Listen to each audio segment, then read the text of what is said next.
Hi guys, I am Shreyansh Chauhan and you are watching Finwise. आज हम बात करेंगे एक ऐसे फिनोमिना के बारे में जो पूरे वर्ल्ड वाइड इकोनॉमी को अफेक्ट करता है और स्पेशली इन्वेस्टर्स का नाइटमेयर है। Yes, I am talking about recession. अब रिसेशन तो आना ही आना है, तो इससे डरने की बजाय हम इसके बारे में जानते हैं और हम जानते हैं कि इंडिया को कैसे अफेक्ट करेगा और हम इससे बचने के लिए क्या कर सकते हैं। So let's start.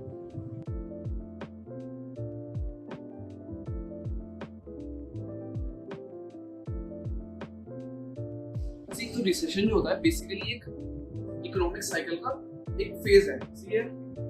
तो इसमें क्या होता है, जनरली दिखाता है कि हमारी इकोनॉमी डाउनवर्ड जा रही है। अब इसके रीजन बहुत सारे होते हैं, रिसेशन किसी भी चीज से ट्रिगर हो सकता है, बट बेसिकली एक मैकेनिज्म ये होता है कि कोई चीज हुई या खुद ही कंज्यूमर ने स्पेंडिंग कम करनी शुरू कर दी, या तो किसी रीजन से या फिर खुद ही बिहेवियर की वजह से। जैसे ही वो स्पेंडिंग कम करनी शुरू करेगा, डिमांड कम हो जाएगी। डिमांड कम हुई तो उसका प्रोडक्शन भी कम होगा। अब प्रोडक्शन कम होगा तो कुछ लोगों को फायर करना पड़ेगा उनकी जॉब से और बिजनेस के प्रॉफिट्स भी कम हो जाएंगे, जिसकी वजह से वो और भी कंज्यूमर स्पेंडिंग कम हो जाएगी क्योंकि वो भी कम करेंगे। तो एक चेन रिएक्शन मिल जाएगा। तो उस चेन रिएक्शन को कंट्रोल करना बहुत जरूरी है। अब रिसेशन के टाइम पे इकोनॉमी का सबसे बड़ा चैलेंज होता है उसे स्टेबलाइज करना। अब हमने देखा कि कोरोना आया था तो उसकी वजह से काफी सारी इंडस्ट्रीज पे इफेक्ट पड़ा, वो बंद हो गई, तो एक रिसेशन ट्रिगर हुआ। अब क्योंकि यूक्रेन और रशिया का वॉर भी चल रहा है तो उसमें भी उसकी वजह से भी रिसेशन ट्रिगर हुआ। तो अब हम जानेंगे कि इंडिया पे इसका क्या इफेक्ट पड़ा अभी के रिसेशन का, और ये हमें बताएंगे तृप्ति। सो लेट्स गो टू तृप्ति।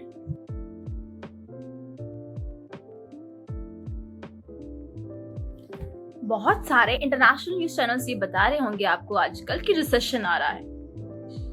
तो क्या ये सही में आ रहा है? तो अगर ये आ भी रहा है तो क्या ये इंडिया में आएगा? इसका इम्पैक्ट इंडिया में क्या पड़ेगा? तो पहले ये देखते हैं। बहुत सारी ऐसी डेवलप्ड कंट्रीज है जैसे यूएसए, जर्मनी, उन्होंने डिक्लेयर किया है कि उनकी इकोनॉमी रिसेशन के थ्रू जा रही है। पर ऐसा क्यों हो रहा है? ग्लोबली चल क्या रहा है? पहला है पैंडेमिक, दूसरा है रशिया यूक्रेन वॉर, और तीसरा है कुछ क्लाइमेटिक कंडीशंस।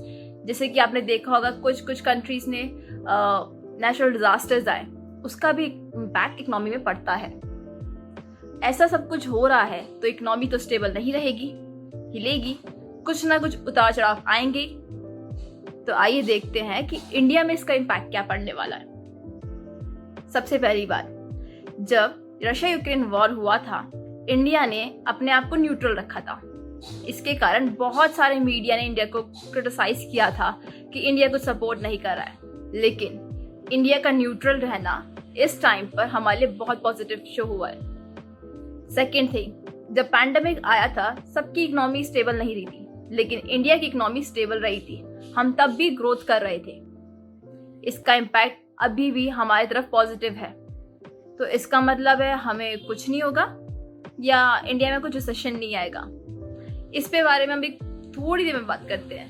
पहले और जानते हैं ये सब क्या हो रहा है और वर्ल्ड इतना रिसेशन के थ्रू क्यों जा रहा है।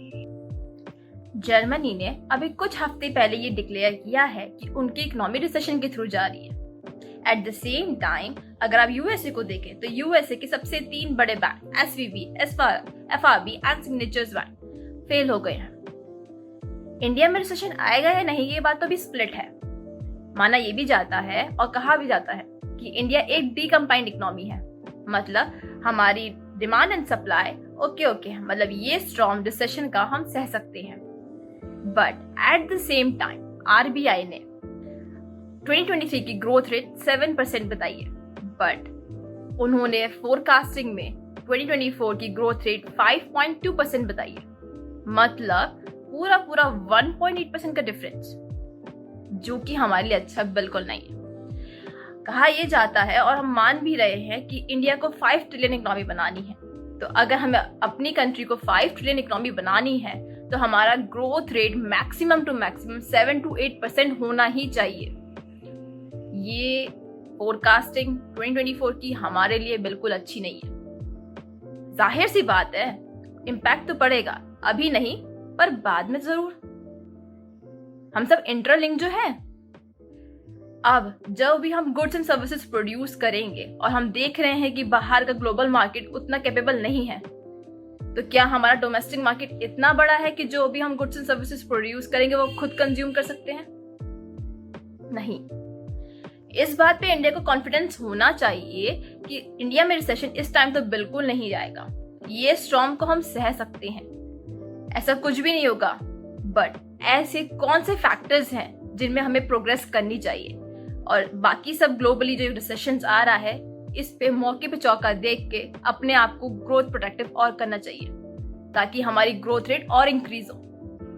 स्टार्टअप्स, रिन्यूएबल एनर्जी और सोशल डिजिटलाइजेशन, ये बहुत सारी चीजें हैं। और सबसे दो बड़े फैक्टर्स, गवर्नमेंट को अपना पैसा ज़्यादा से ज़्यादा education and health care sectors में लगाना होगा। एजुकेशन एंड हेल्थ केयर ये दो बड़े सेक्टर्स हैं जो कि हमारी इकोनॉमी में एक वास्ट चेंजेस ला सकते हैं, जिससे हम डेवलपमेंट के थ्रू हो सकते हैं। Now over to Suryansh.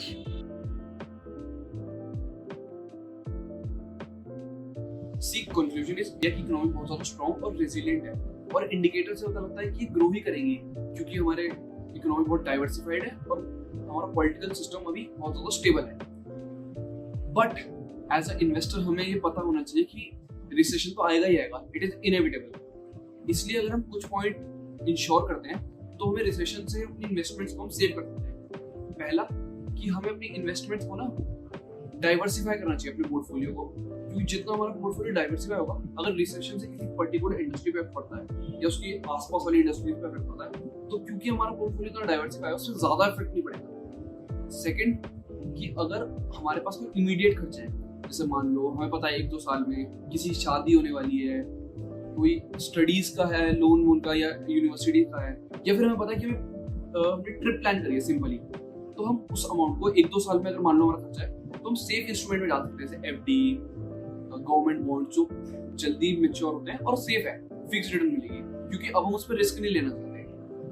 और तीसरा और सबसे इंपॉर्टेंट पॉइंट, अगर हमने एक बार अच्छी इन्वेस्टमेंट करी है, फंडामेंटली अच्छे स्टॉक्स में करी है, अच्छी जगह पे करी है, तो अगर रिसेशन आता भी है तो कोई दिक्कत नहीं है, हमें लॉन्ग टर्म में वेट करना है क्योंकि रिसेशन आया है तो फिर से बूम भी आएगा, तो सब चीज लेवल हो जाएगी।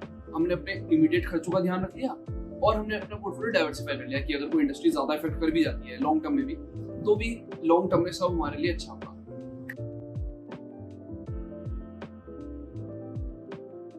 तो गाइस इसी के साथ ये वीडियो एंड करते हैं। अगर आपको ये वीडियो इन्फॉर्मेटिव लगा तो इसे लाइक दीजिए, थम्स अप दीजिए।